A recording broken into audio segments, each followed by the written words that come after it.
Ladies and gentlemen, welcome back to another episode of A Couple of Nukes. As always, I'm your host, Mr. Whiskey, and there is a bit of a Navy theme to my show at times because I did serve and I'm still in contact with plenty of Navy sailors. And we're bringing that to you today with a woman who calls herself the swearing therapist. There is a saying, cursing like a sailor, swearing like a sailor. I always found it ironic because I don't really curse at all.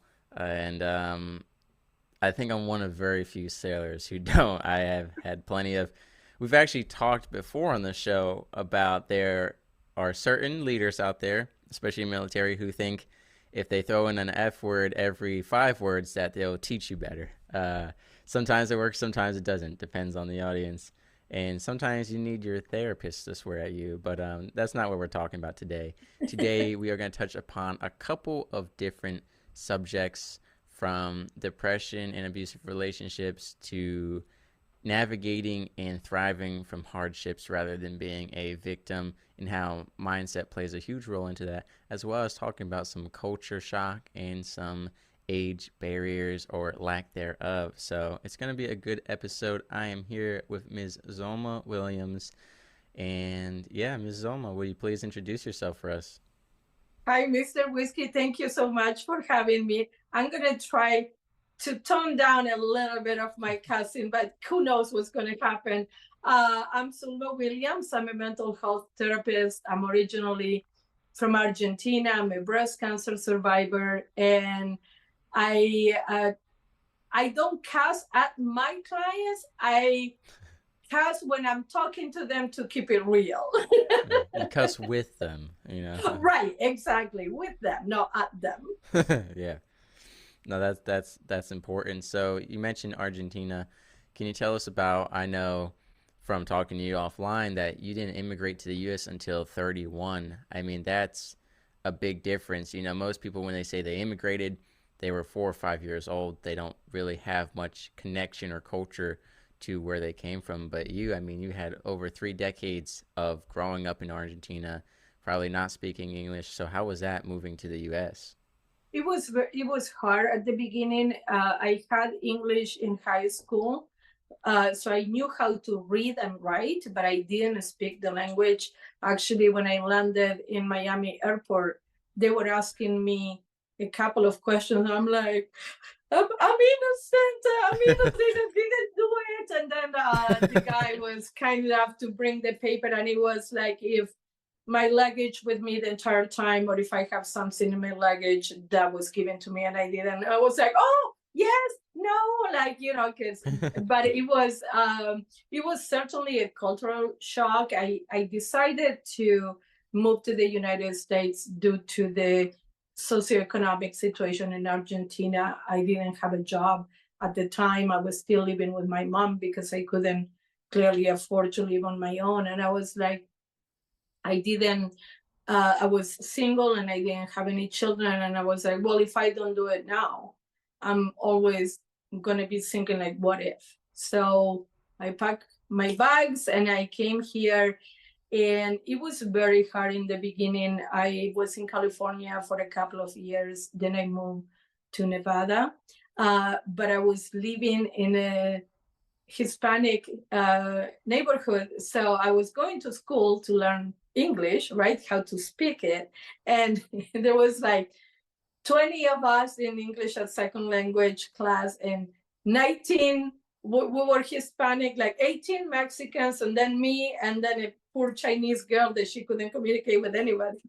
So I think I learned more Mexican than I learned English, right? But then Hmm. during class, but then I moved into a white neighborhood, and that's when I really pick up on the English. Like I was working um, in a laundromat, and I needed to ask the clients how they wanted their shirts, if they wanted starch or not, and they're like, right, because we do speak very fast in our native language. Yes. Yeah. So I was like, um, more slowly, please, right? And then little by little, and then a very, very funny thing that happened. One of the clients, we were flirting, right? And I said, I'm very easy. So he started laughing and he said, I know what you mean.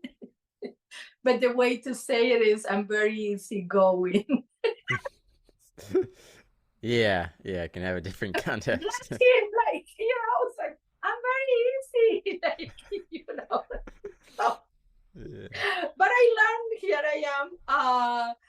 It was a cultural shock in the sense of like things, although we have a lot to fix in America, they're like a lot more organized than they are in Argentina, and your opinion is more valued and you have a voice, which is things that I haven't experienced back in my country of origin. So I, as soon as I could become a citizen of the United States, I did it because I felt I owe to this country to learn the language and to be a citizen and to respect the flag and all our values, because this country gave me in 10 years at that time what my country didn't give me in 31. So I Wow. always say that I'm more American than a lot of Native Americans, because like when I was studying for the test, they give you 100 questions, so with the answers, so you can study. So I was like, I was working at a corporation at the time, and I will ask and go and ask people like, okay, what this question, right? And they're not going to know the answer. You need to give your citizenship back because Yeah, yeah. I know all these questions, like so.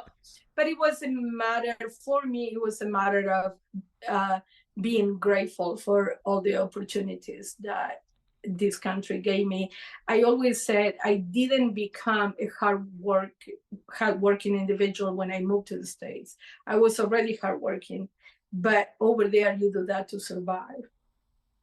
So Mm, here I work hard and I'm able to have a car and rent an apartment, and which are basic things, but I value them more because I wasn't mm, able to do that over there. yeah. It's interesting that you say that because in my episode with Alan Lazarus about, getting to the next level in your life, he said he was really grateful that he lived in a country that invested in education because, if college wasn't so important, if his home state didn't value college so much, there wouldn't be scholarship opportunities, there wouldn't be education opportunities, So it's very interesting to think about other places that value manual labor more or don't value creative arts, for example. I mean, that's another thing too. In America, you can be very creative and work in all kinds of entertainment industries that don't exist in other countries.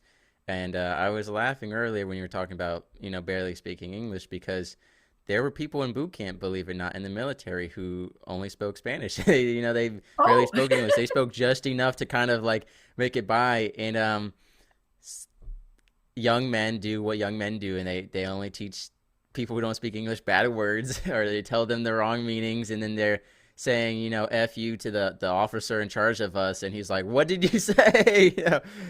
And he goes, it means peace among worlds, like that episode of Rick and Morty where he's like, peace among worlds, and he's giving everyone the middle finger. So I thought it was funny that you said that. And what's interesting, and maybe this isn't all Hispanic and Spanish culture. But what I'll say is, I, my ex girlfriend was Mexican, and I remember she was giving me her personal opinion as a Mexican woman on all the other types of Spanish and Hispanic. And Argentinian was her least favorite. And I remember we encountered two Argentinian women, rich Argentinian women, one time in a coffee shop, and there was words exchanged in many different types of Spanish, which I didn't need to speak any of it. I knew what was happening. They didn't like her, and she didn't like them. So when you said you were surrounded by Mexicans, and based off my personal experience, I was like, "Oh no, you're outnumbered. This is bad." But it sounds right. like, It is because we are considered the very arrogant amongst the other I have heard that. Hispanic cultures, and well, we cannot help it if we are the best. You know what I mean? Like, See, kidding. this is why my ex would go crazy. Yeah, But they had designer purses and everything. but yes, it's like, oh my god, like we think that we are better than everybody else, and it's not true. But we deal with that. So, for example, in Mexico or other countries in Latin American Latin America, you will say pollo, which is chicken, right? And we Mm. say pollo. So there is a kind of like we always make fun of each other. Like I will say, like, okay, give me pollo, but like I know that Yeah, I'm making fun of you yeah, in a yeah. playful way. Like I had work in with many Mexican co-workers, but it is like soccer is a big contentious thing, Yeah, right? yeah, for Like sure. we kicked them out of the last World Cup, so like so it's kind of like okay, like we won the World Cup. What can I say? Like so. But Yeah. yes, it's absolutely we have our own kind of like subcultures, if you would, and then here we are all in the same salad Yeah. bowl. I don't like to make a melting pot. I think that we all keep our own individual Mm. additions and flavors. So I like more the idea of a salad bowl than the melting pot. But um, we are all discriminated the same. It doesn't matter if you are Mexican or Argentinian. You survive a Latina girlfriend, so yay for you! Like you're I stronger than survived a me. few of them actually. I was actually engaged to one but she was half white, so it wasn't bad. But both of them had moms, Catholic moms from Mexico. I'll tell you, it's different. It is different. I remember I was a very patient man because my ex girlfriend, her abuela, came up to me. She goes, her abuela didn't speak English, and so my ex girlfriend said, abuela says you need to learn Spanish, um, and I. All I wanted to say was, "You're in my country. You can learn English, but you can't diss abuela in front of everyone." I was wearing American flag cowboy boots, so I felt very tempted to say it, but I just said, "See abuela." I see abuela. I feel like that's a safe answer. Just say, "See abuela." Don't argue with her. She was like the highest ranked person in the house there. But it was a pretty cool experience. I got to work on their Mexican food truck that they ran. She forced me to eat cow stomach and barbacoa and all that, but it's okay. I survived. I did not, never eating menudo again, never eating cow stomach again. Tell you that was the worst thing I've ever had in my life. I did not, I hate chewy textures and the cow Uh-huh. stomach. I think we had it in soup, and then she wanted to give me like a beef tongue taco, and it's like no. And then she said we were gonna eat fish eyes or cow eyes. I was like, that's definite no. I said, you got me with the stomach was as far and as adventurous I was going. And then my ex fiance, they had made me mole, but they couldn't get the sweet sauce like they could in Mexico. They had to get this, they went to the Mexican grocery store and got a more bitter one. And I did not have a good time with that. But I did survive the culture. I learned a lot from the Mexican point of view about, like I said, Argentinians, Dominican Republic. They're people from the DR. I learned about their different ways of talking, and of course, she had her opinion on all of that. Like I said, so that's fun. And I mean, it's just like in America, you have different types of white people. You have the dirty South, the deep South, West, Northeast, even state to state. There are accents. I'm originally in New Jersey, born and raised. I have people being like, "Oh, you're from Jersey," and I'm like, "No one talks like that. No one in New Jersey talks like that. The people who say that are from New York, and then they go to Jersey and they hang out at the beach and throw a party and then make us look bad, but they're actually from New York. But it's all right. But yeah, anyway, total Well, sidebar from I mean, it's not my fault that I couldn't choose where to be born, right? Like I just right. Yeah, yeah, for sure. No, I get that too. That's why I've always said I'm Northern by birth, but Southern by heart, because I like the Southern culture. I don't like to be associated with North, but it's nice because people they say you're smart like a Northern man, but you're cool like a Southern man. I'm like, okay, I'll take it. Rather, win-win. That's what I call it, yeah, yeah, I win-win, got the right? best of both North and South. So yeah, but after you immigrated to the U.S. at age 31, so like we said, I think it's interesting. You said the difference of time and reward for your effort from one country to another, even and even just place to place. But I also know that at 42, you started your Bachelor of Social Work program, and most people would say that's a late start. Why you even bother doing that? What's the story with that? Why did you start something so late in life, and what was the success you found with it? Absolutely. So I was working in a corporation doing accounting, and I was like, I don't think I want to be doing this for another 25 years until I Yeah. retire. And I always had a passion for helping people. And I will have people come to me and say, like, oh, I never told this to anybody. So I was like, okay, well, let me go for therapy. But I do have a passion for what I do. But I started school at 42, and I graduated at 46 with my Bachelor of Social Work. And, it's kind of like when people come to me and said, oh, I'm too old, or I'm like, okay, I started at 42, my bachelor's, and I started my master's at 50, which I'm going to get into that in a second. And English is not my first language. Like, what's your excuse, right? Like, because this is not, I did it. So you're barking at the wrong tree, basically. Don't tell me it cannot be done, because I did it myself. So, oh, well, English is not my first language either. So I graduated at 46, and I was getting ready to do my master's of social work. The idea was to be independently licensed by age 50. And then I graduated in December of 2011 with my bachelor's. And then in February of 2012, I was diagnosed with breast cancer. So clearly, God had other plans for me. Right. And I took care of my health, and I came back. So I moved back to Argentina. Then I came back to the States in 2015, and I was like 6 weeks shy of turning 50. And I started the Master of Social Work program at age 50. Instead of being independently licensed, I became independently licensed at 53 and a half. Who the fuck cares? Right? Oh, here is the first. Yeah, It it's came the out. first wave. Took a Who the while. fuck cares, right? Like, I'm already old, so it doesn't matter that I didn't do it at 50. I'm doing it at 53 and a half.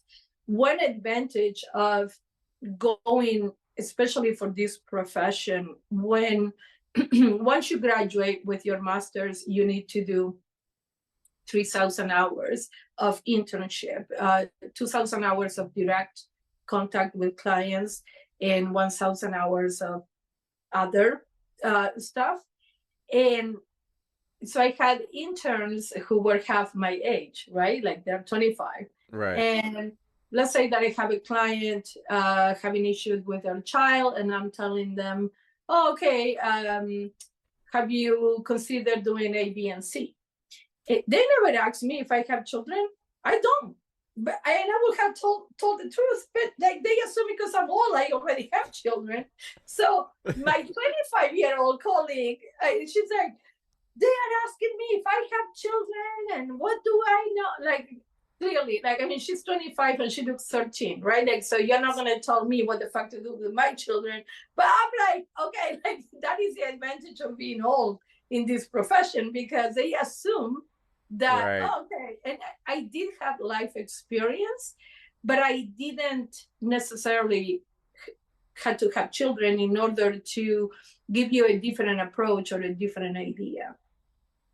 So it was very rewarding, to say the least. I had professors who, because I'd always be in the first row and raising my hand and having Yeah. an opinion, and asking questions, and the way that I approach school at that age. And I think that professors are have that idea too, that you are there because you want to. So it's not because daddy is paying for the credits. I'm paying out of my pocket for this. I still have $100,000 student loan, and I pay a lot of. I think I paid 50,000 already, but I still like, I'm gonna have a bill in my grave. Like, I'm gonna be working until the last day of my life, and there's still gonna be a bill in my grave of a student loan. But I took it as a means to an end, right? Like, I couldn't afford school, so this was what I needed to do in order to be able to take those credits and graduate.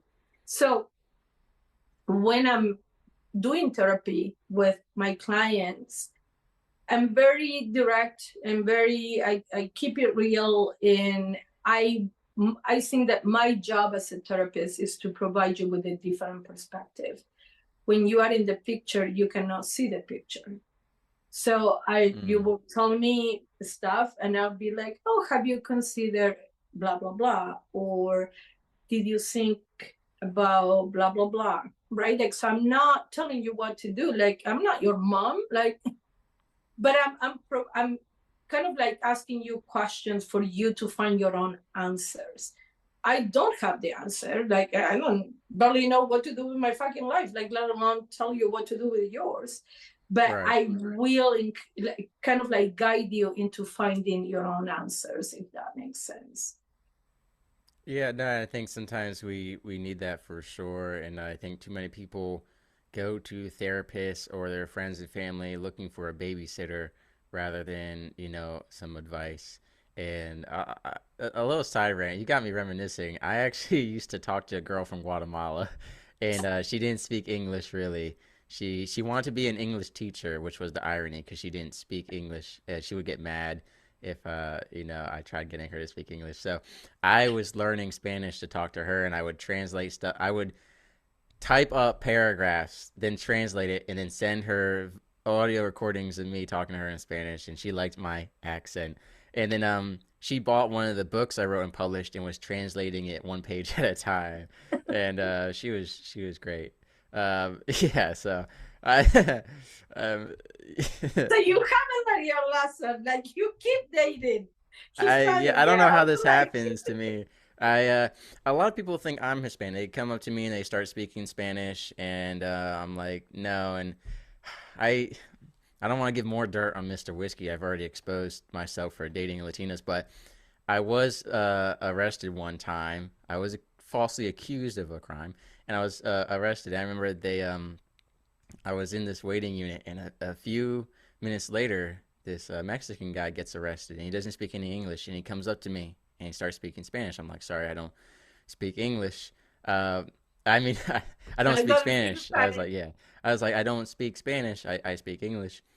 And I knew enough from my exes because they taught me more than, if you're in love will take you places when you learn. When you're in high school and you're like, ugh, this class is boring. It's always me hablo is, it's like, yeah. But when you've got a nice Latina and she wants to teach you bachata, but then she dances it with someone else, that's a different story. Yeah, that's a different story on its own. For those of you who know what bachata is, you understand why I'm upset with her. Right. After she told me, she goes, you can never dance bachata with someone else. And then she went and danced bachata with someone else. She's like, well, with my girlfriend, it doesn't count. And I was like, oh, okay.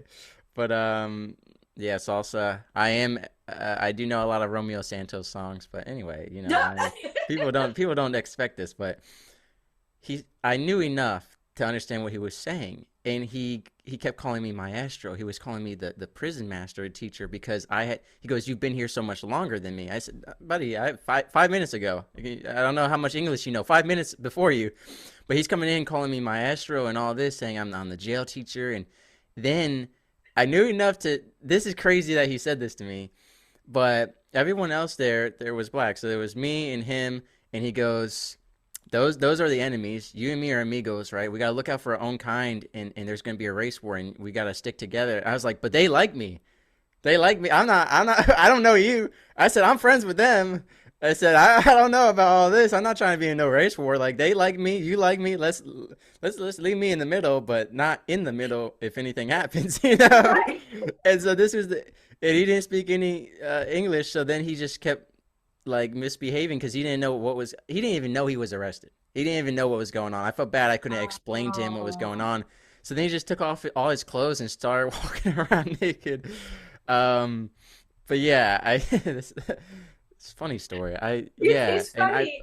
I've had it before where people have just come up to me, start speaking Spanish, and then I explain I don't speak Spanish, and they're like, "Oh, sorry, a traitor." And I'm like, Right. "Bro, I'm not. I'm Italian. I said I'm a tan Italian. People get confused." Right. It's funny that you mentioned you are able to understand better. That's how we learn. If you think about a baby is hearing the language for almost 2 years until the Right. baby can, right? Like they say, independent ball or mom or dada or whatever, but to actually make a sentence, it takes about 2 years. But when you tell a baby 2, 3 years, but when you tell a baby no, they understand, right? It's Right. just that they cannot communicate. When we are learning, in your case, you were exposed to the girlfriend speaking Spanish with her family. So you're like, your ear is like, I know what's going on. I might not be able to actually respond, but I understand everything that you are saying. Yeah. And the same, like if I speak Spanish slowly, you're going to understand a lot more than if I go right, because you're like if I'm speaking.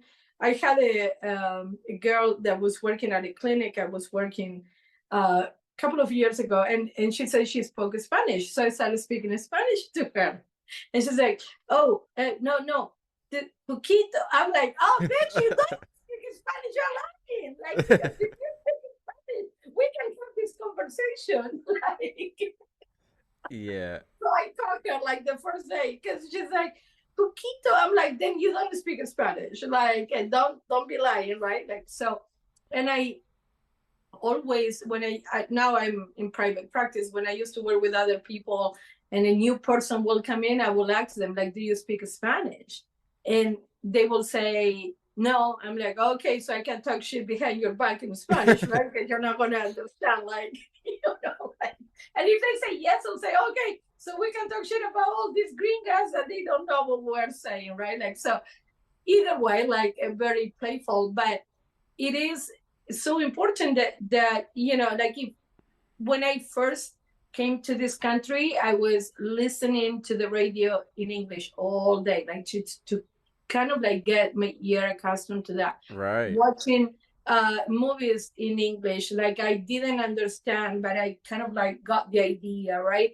And I remember this was many, many, many years ago, probably like 27 years ago or something, but I remember very vividly the first time that I understood the radio guy saying the temperature at the time. I was like, "Oh my goodness, like I completely understood what he was saying." I was like, "Oh my God, like this is so amazing." Yeah, and I've been exposed to different kinds, right? Mexican, Guatemalan, and then my other buddy who looks completely white, who I served with in the military, he's I can't remember what he is, but he was speaking Spanish one time, thinking no one knew what it meant, and I knew it. And he speaks a lot slower. I've been exposed to a lot of and then half Mexican, half white women as well. There's been a few of those, so I have taken in a bunch of different kinds, like you said. I remember he was calling me maestro. I'll never forget that. I thought it was so funny. And I one time I accidentally spoke Mexican slang at a breakfast restaurant with my ex girlfriend and her family, and I was trying to order eggs, and I said something else. I won't get into it, but I said something. Basically, I said I was giving their daughter a different kind of breakfast, which was funny, but that's not what I was trying to say to her mom at breakfast. I was trying to order her eggs, and eggs meant something different the way I said it. But yeah, I'll never forget that, maestro. Right, right. And Shoot, I've forgotten most of the words now because like once I stopped dating them, I stopped using it. But when I was with them, it was like I knew so much Spanish, and I can't remember the term. They had a nickname for my ex girlfriend, like a Spanish term that it meant the girl with the big boobs. That was what everyone in her village called her, and so I can't remember the word for Tetona, it. Say again? tetona, Maybe I can't remember. It's or been a few years. chichona. Because in Mexico, they call the boobs are called chichis. Yes, yes, I do know that much. I do know So that. That's one of the few words I do remember. Not to be a pervert. That I remember that specifically because in Dragon Ball, Goku's wife, or no, is it? Yeah, Goku's wife is named Chi. So I do know that word from Dragon Ball. So, but yeah, I mean, yeah, I forgot about the girl from Guatemala. I tried to put that out of my mind because I ended up breaking her heart by accident. I remember she had said, um, you taught me to love again and that love is real." And I was like, "Oh, she bought my book and was reading it in language, but it was not the right time and place. But I hope she's doing well." That's all I'll say. So yeah, I it's great to talk about the culture and stuff. And but let's focus back in on you talk about wanting to help people, about people kind of using you as a therapist before you were, qualified. And I know you're the founder of Dragonfly Therapy Services. So what exactly is that, and what are you doing right now to help people?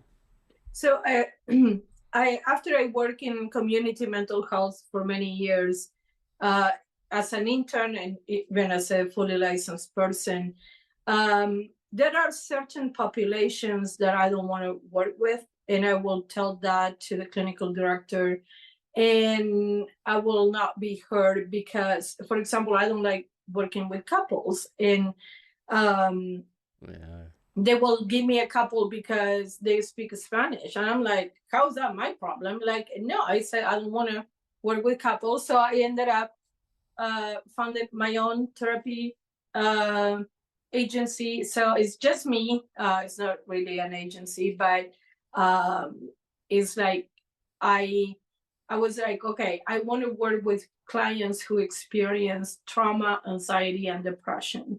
Adults only. I worked for a long time with children in foster care, a lot of trauma, and I'm like, this is what I can connect with your trauma. I can connect with anxiety and depression. So let me focus on those populations. And uh, I start. I'm in private practice. I'm cash pay only because insurance dictates how many sessions you're approved for, and I rather have our therapy relationship be based on what you and I decide together, not what Right. somebody behind the desk thinks Right. that, oh, well, trauma is uh, 12 sessions. Who said? Like, Right. No, I you may agree. have like multiple traumas, right? Like, so I don't want to start digging into shit and then it's like, oh yeah, sorry, the insurance doesn't cover. Bye, good luck, right? Like, so I was like, well, you know what? Since that I'm not being heard, and I know I have an accent, but what part of I don't want to work with couples isn't you understand? I opened my own office, and right now I'm working. I do teletherapy and in person, but I'm only licensed in Nevada, so the client needs to be within the state. Like I have clients in Reno. I am in Henderson in southern Nevada, not too far from Las Vegas, the strip. But I have people in Reno, which is like 8 hours driving from Las Vegas, and we do teletherapy clearly. But because they are in Nevada, I can. Um, I am, it was a right move for me because I was getting burnout with seeing 10 clients a day, which is outrageous. If everybody showed, like I was praying for a cancellation, and that's not the way that I want to be a therapist. Like, Right. so I Right. had 10 people scheduled back to back, 8, Yeah. 8:50, 9:40, 10:20, right? Like, excuse me? Like, I was praying for the cancellation so I can go pee and and take a breath. Right. Like, so in creating my private practice, I'll see clients on Tuesdays, Wednesdays, Thursdays from 12 to 6. I'm not a morning person, so you don't get this version at fucking 8 o'clock in the morning. So I'm not going to put myself through that either. So my first appointment is at noon, and I give myself a 4-day weekend every week. So I avoid burnout. Oh my God, like I'm waiting for that vacation. I don't feel like that because I don't allow myself that level of burnout. Yeah. No, that's understandable. And what I gotta say for everyone listening to the show, because I am from the East Coast, I gotta say it's Nevada. That's how we say it on this side of the country, and I think that's the right way to say it because who named the West Coast? The people who came from the East Coast. That's technically our property that we're lending y'all on the West Coast. So that's Nevada. This is a debate I've had many times on the show before and other shows I've been a part of. So just want to let everyone know that. But I do want to focus a little bit on you talked about specializing in trauma, anxiety, and depression. And I know we talked about your battle with cancer a bit, but when you talk about trauma, anxiety, and depression, it sounds like it's more than just that part of your life. Is this dating back to your childhood in Argentina? Or, I mean, when you talk about relating to it, I mean, what happened in your life that you experienced all of that? It yes, absolutely. So I think that we all experience trauma to different degrees throughout our lives, but trauma is so subjective. The same thing can happen to you and I, and it will be traumatic for me and not traumatic for you. Right. So it's kind of like, what did you go through that you consider traumatic or anxiety provoking or depression? My mother, she passed away 10 years ago, but she had clinical depression all her life, and she refused. She had a bad experience with therapists. So hello, I moved like a few thousand miles in order to be a therapist, because she refused treatment, and she will be so depressed that she will be like, she will not kill herself, but she will be like, why didn't I die last night? Right? Like, so Mm, waking up yeah. to Yeah. continue to fight. So growing up in Argentina was, when I look back, it wasn't my childhood wasn't traumatic per se, but as I started growing up, I was like, it has to be like a different way of living life than just surviving, like, and I Right. Yeah. part of the Hispanic culture, machismo is very prevalent. Like, you're a girl, like, shut up. I'm the youngest of four siblings, and I'm a girl, like, shut up, like, Right. Yeah. sit and your opinion doesn't count. Like, my oldest sibling is my brother, so whatever he said went, because he's a man, right? Like, so it's like, like, I moved here, and then my dad, when I graduated with my master's, he will be like, oh, I will listen to what you have to say because you're a doctor. Like, I'm not a doctor, but I'm like, okay, whatever, as far as you listen to what I'm saying. Like, Right. yeah, Yeah. right. Like, but it was because I got the education, not because I had the capacity. So, because I'm a woman. Mm. So I've been in mentally and emotionally abusive relationships. I've been in an abusive relationship here in America too. And it is kind of like, I start doing therapy, and I finally broke out of that abusive relationship, and I was devastated. And I was telling my therapist, I'm like, don't I supposed to be happy? Isn't this what I wanted? And she said, the reason why you're devastated is because you love this man so much, right? Like, Mm. if you, I would be surprised if Wow. you're not devastated, right? Like, and Yeah. I'm like, I'm crying, and I'm like, oh my God, like so.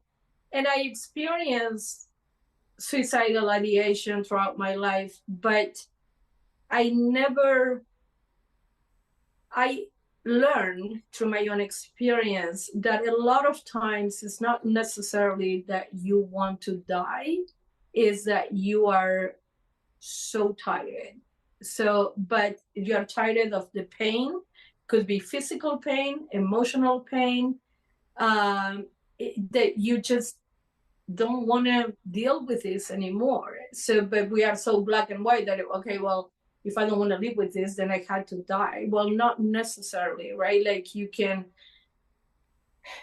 take a breath and have a different perspective and start working on healing yourself with the help of a therapist and maybe a psychiatrist. I took antidepressants when I was going through my divorce, and I was like, I don't want to take any medication, and the doctor was like, you take it while you need it, and then you come out of it. And then that's what I did.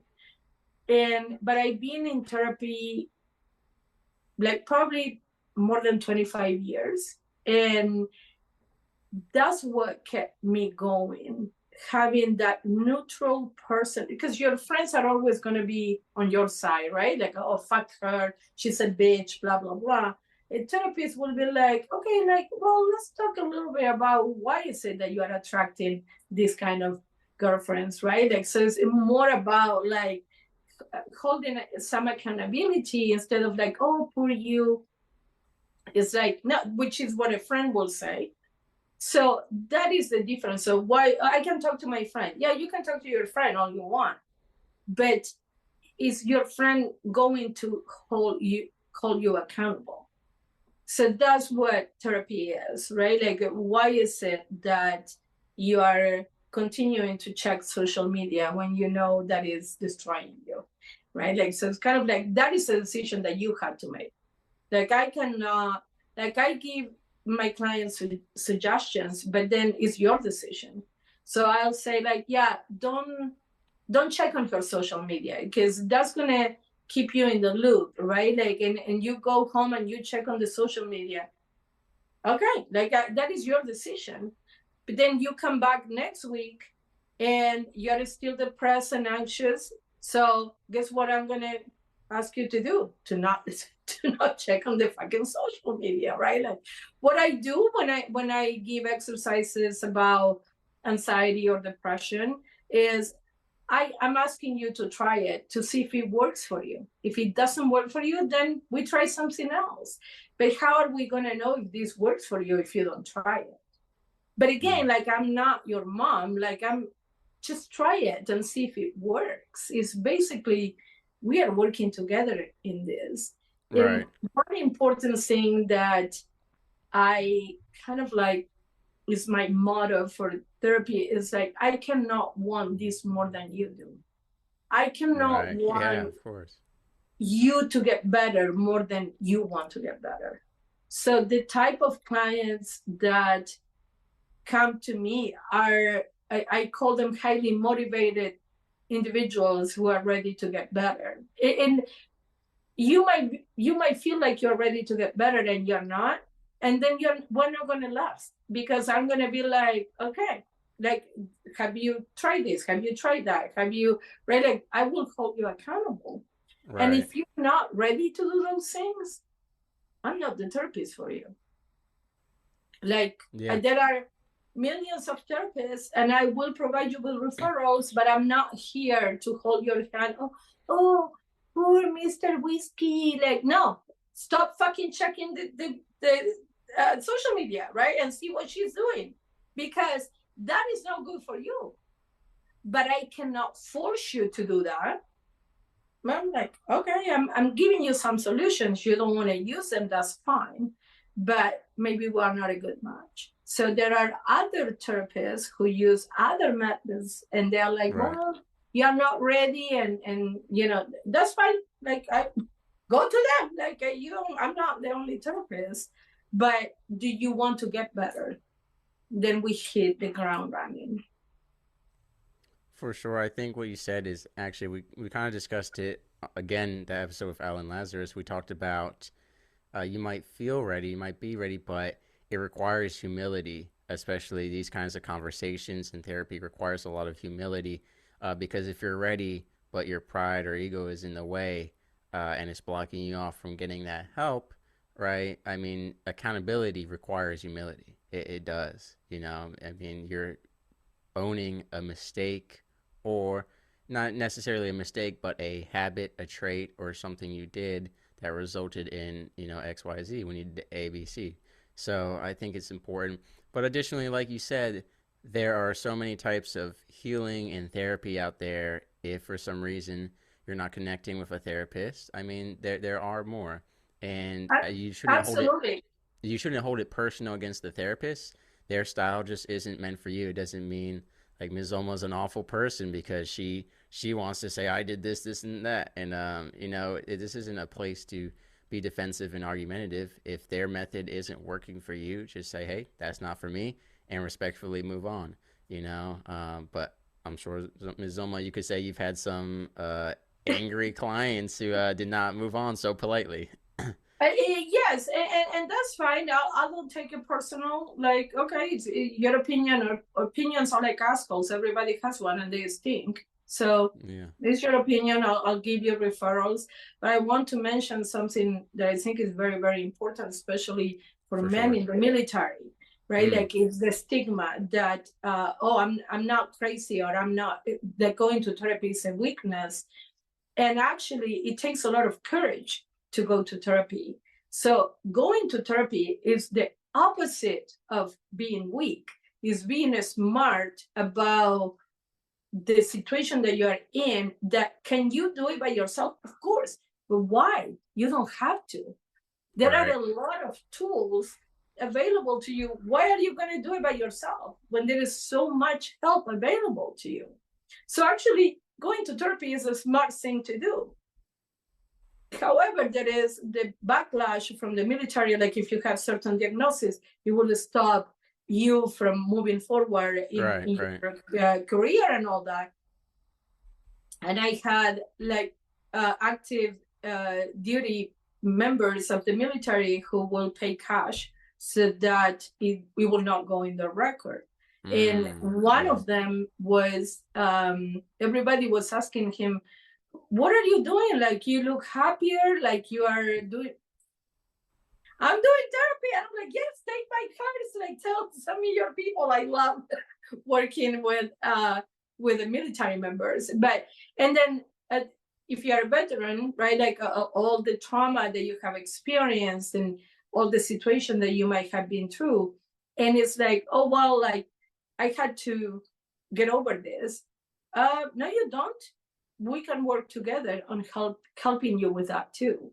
So the stigma that is attached, especially for males, that is like, oh well, like, you know, I had to man up. And I'm like, I when I was in school, I was, you know, I had to write papers and all that shit, and I was like, I want everybody who has been overseas to do therapy when they come back, right? Like, it will be mandatory, because if then Yeah. everybody has to do it, then you do it, right? Mm. But it's like, if you want to talk to somebody because you've been overseas and you have seen so many terrible things, but you are the only one, that's a problem, especially I if get what you're other saying. people find out. But I wanted to make it like mandatory for everybody to do it, I agree with you. right? Like, so it's like you are not singled out. Yeah, no, I agree with you because the VA's been talking about for a while now, making it where every veteran automatically has 10% mental health disability because so many military members have, whether it's anxiety, depression, suicidation, PTSD, whether combat related or not. And I'm like, okay, that's cool that you're giving everyone that percentage compensation. I appreciate that. But like you said, it should be, well, if you're seeing 95 or 99% of military members have some kind of trauma that they experienced in the service or amplified because of the service, then you should require everyone as part of the separation program, whether while they're getting out of the military or directly afterward, pay for them, like you said, to have an appointment, and maybe they make follow-up appointments, maybe they don't. But like you said, if everyone's like, where are you going? You're like, oh, the mandatory therapy session. Now it's not like, oh, I'm going therapy and I'm the only guy on my whole ship who did it. So I agree with Right, you. I right. agree with you. And you know what?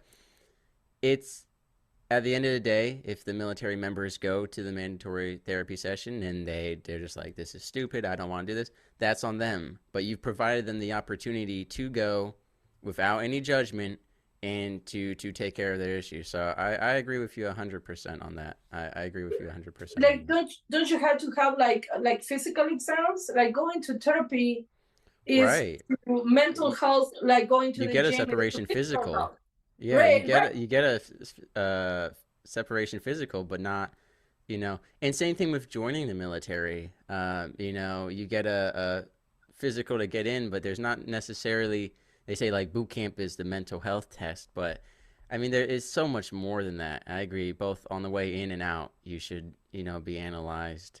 Nah, I don't like the word analyze. That's so scientific. But you should talk to someone and have a medical appointment at least once. I agree 100%. Now, Ms. Zoma, before we sign off here, just in the spirit of everything we talked about today, is there a saying in Spanish that doesn't exist in English that you could teach us that isn't a bad, not, I know that most of them are probably bad, but do you have like a positive one or encouraging one? You're talking to the swearing typist. Oh Yeah, my okay. God. Why If are you, we I putting don't me want on to, the spot? I don't know if it Um, would align with my image to teach Spanish swear words on my show. Trying to mentor young adults to be good people and not to yell give stuff. me, It let me was think funny on about it. my Let me think about it. on the Podcasters Cruise 2024. We met this Brazilian woman, Gabby de Blabby. Shout out to her because she talks so much. They call her Gabby de Blabby, and she taught Hirsch some Brazilian sayings. She's like, that Brazilian guy over there, go say it to him. And basically, he said, "What's up, you mf'er?" in Brazilian. he he was a few drinks in. I don't know if he even knows what he was saying, but he was speaking half slurred Spanish to some random Brazilian guy. But it was her Oh friend, so we were all my cool. God. But Let's see. So this is not from Argentina, but it's used a lot in Mexico and is si se puede. Yes, you can. okay. Si Remember, all my se puede. Argentinian people, I'm gonna be disowned by, but si se puede. Si se puede. Si se Okay. puede, which means that yes, we can. Uh, but I would like to um, close with something in English. You caught me off guard. That is like if you woke up today, that means that your mission is not completed.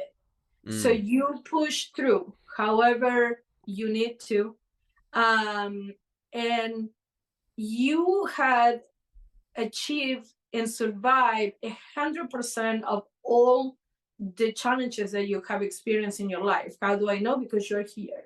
So that means that you're going to achieve and overcome this challenge too. mm, You just had to keep pushing through. Giving up is not an option. When one day is too much to handle, you do it 1 hour at a time. And if one mm. hour is too much, Amen. you do Yeah. it 15 minutes at a time. So can you do this for 15 minutes? Okay, yes, I can. Okay, so then in 15 minutes, rinse and repeat. And you keep pushing through 15 minutes at a Mm. time. I agree. Continually breaking things down to more digestible, more manageable. Slots of time and tasks to do. I think that's important because I think nowadays people try to multitask so much. Try to do, especially with technology, they've got like 10 computer tabs open. They're doing this, and that. Sometimes they have multiple screens, and they're trying to take on so much at once, and just rush, rush, rush. But we can slow down, do one thing at a time. So I agree. And ladies and gentlemen, if you're wondering, asking to yourself, can I find Ms. Zulma Williams' information in the description below? Si se puede. You can. Yes, you can. And if you are a lovely Latina and you like Mr. Whiskey and you're like, can I get his number? Also, see, save way day. Yes, you can. And I will be using that saying a lot now. And yeah, and if I ever get arrested again and made the maestro of the jail and put in the midst of a race war, hopefully that saying will save my life. So, So, maestro, I think that he meant it in a respectful way, kind of like when you say yes, boss, right? And yeah, it's like that was your he thought I maestro. was like a prison mat. He thought I had been there for so long. I was like, I was still in civilian clothes. It's not like I was even in a jump. Like this wasn't like we weren't in prison. We were in like a waiting unit to have the, people set up our court dates or whatever. I'm wearing like sweatpants and a t-shirt, and he's like, I was sitting on a bench for like 5 minutes before he came in there. But I've never forgotten that. It was so funny. So yeah, we've covered a lot today, Mr. Whiskey's days of Latinaing and yeah, and then Dating and survival, right? then we covered Ms. Zoma. You moved from Argentina to the U.S. at 31, a huge move. You shared with us the culture shock, and then pursuing education and work later on in life, fighting breast cancer in the middle of that, and then finishing. I like, your point at that point became you've already started. So no matter how delayed it is or where you are in life, you should finish it. If you're gonna do something, do it. And I also like the idea of, yeah, maybe we're starting late, but we're only gonna start later if we push it off, or we're never gonna do it. So I think it's important to push through all of that.